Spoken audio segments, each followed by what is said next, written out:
Guys, welcome back to the channel.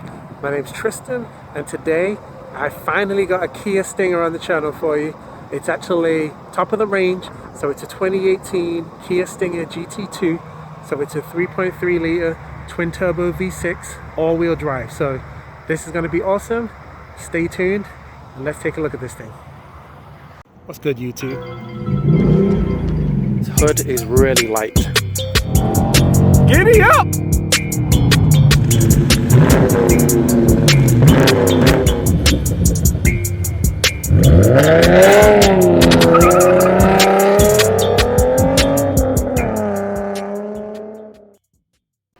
If you haven't already, be sure to subscribe to the channel and make sure that you hit the notification bell and hit the like because it helps the channel to grow.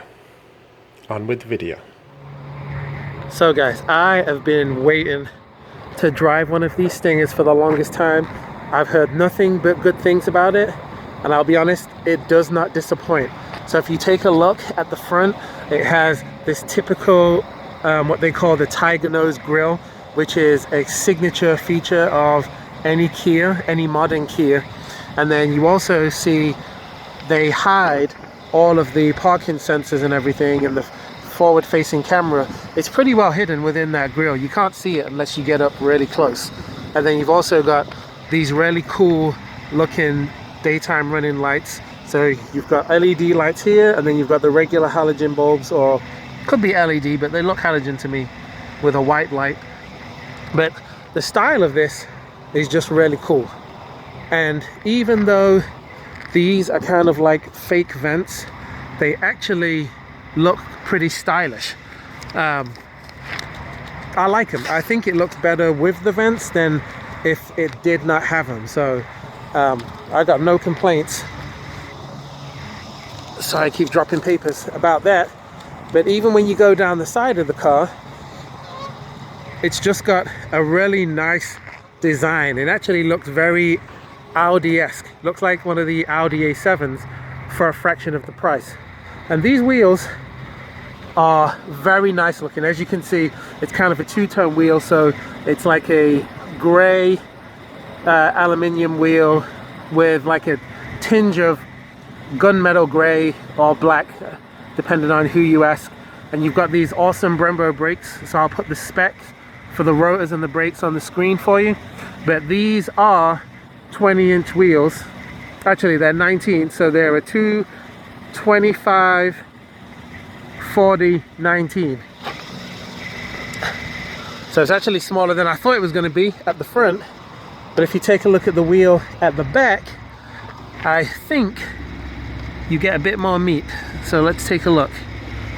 Yeah, at the back you get a 255 35 19. So it's still a staggered setup, and you still do get the Brembo brakes on the back of this car, and you do get these vents on the side, which are actually functional. If you look, you can see all the way through it. So they are not fake vents. And then really nice side mirrors with the turn signal in it. And if the car is actually turned off, they fold in. Go ahead and lock the car, folds the mirrors in. So like I said, this is the top spec Kia Stinger. It's got these really nice quad tip exhausts at the back, and it does have trunk release that's automatic. So if you press and hold this button in the middle,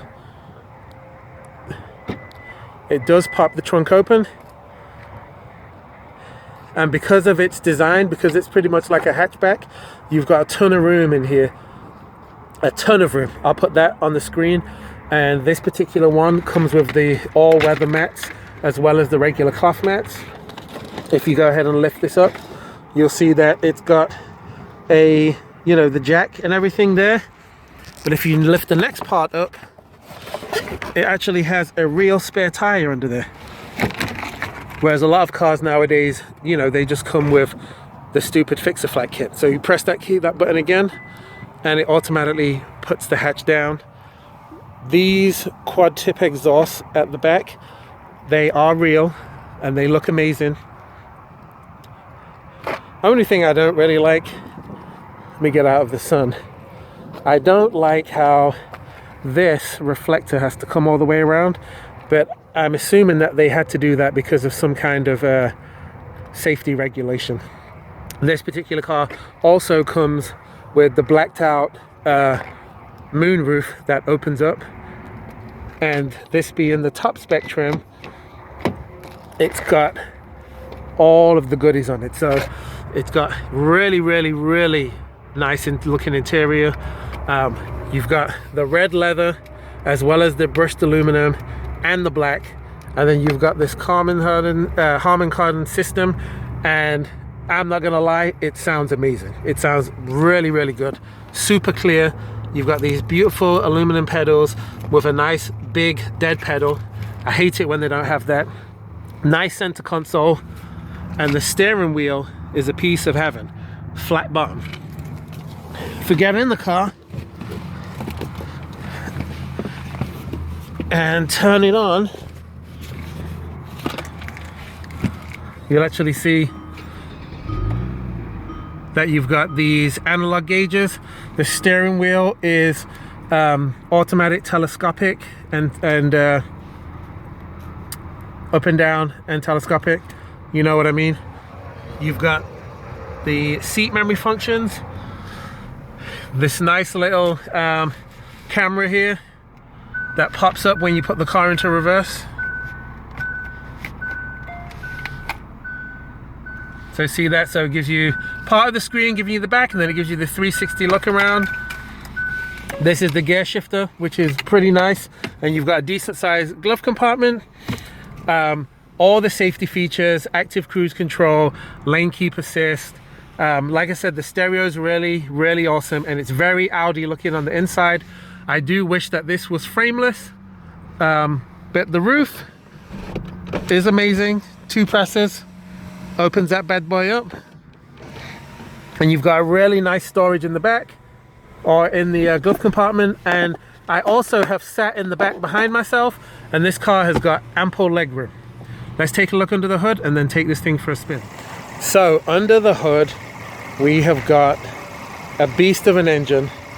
Remember, this car is all-wheel drive, which means you've got grip all of the time, which is amazing. So this engine is a 3.3 liter V6 engine, making 368 horsepower and 376 foot-pounds of torque.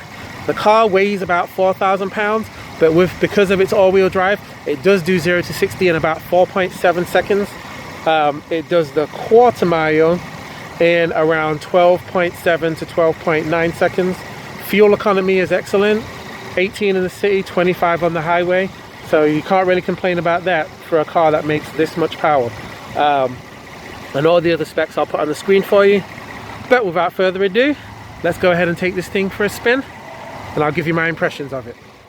So we're setting out in this 2018 fully loaded Kia Stinger, and I did forget to mention a second ago that this car also does come with a heads-up display, which is really nice. It's definitely not the best heads-up display that I've seen, but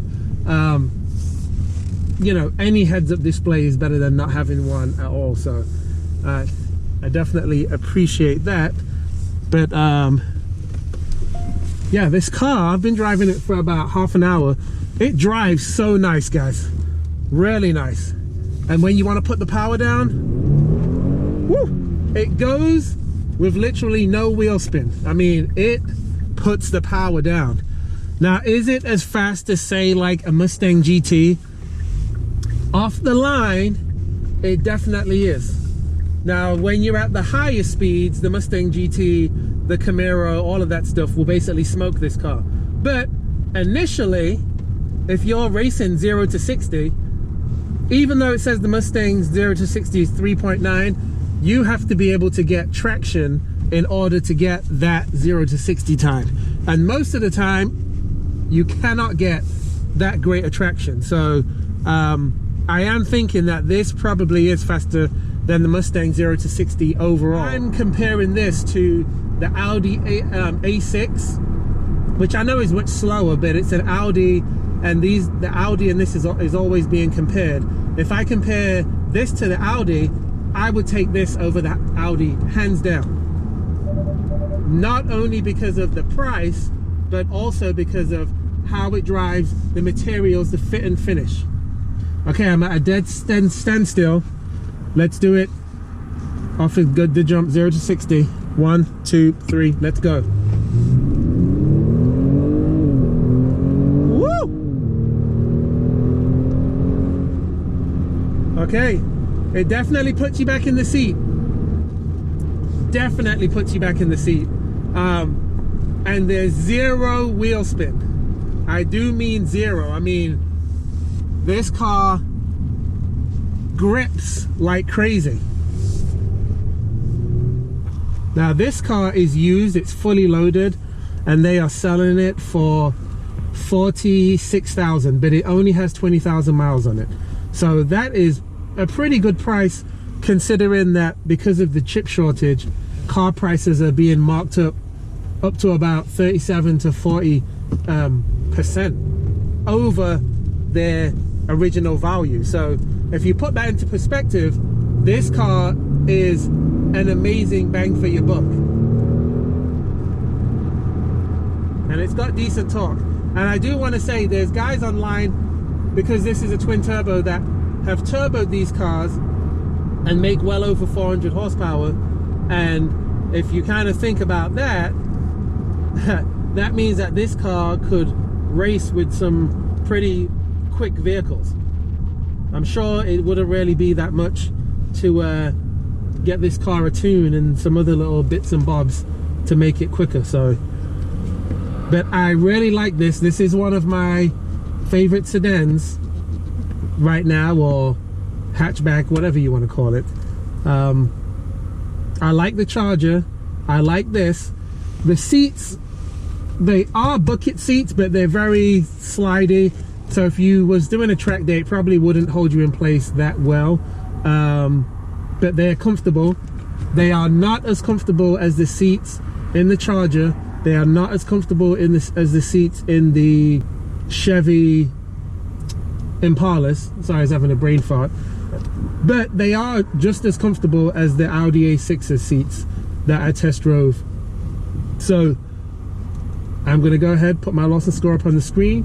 Thanks for watching, and hopefully I'm gonna get to drive the smaller engine Kia Stinger, or the Kia K5 GT line. That's the next one that I want to drive, just so I can compare it to what this is like. But thanks for watching. See you in the next video.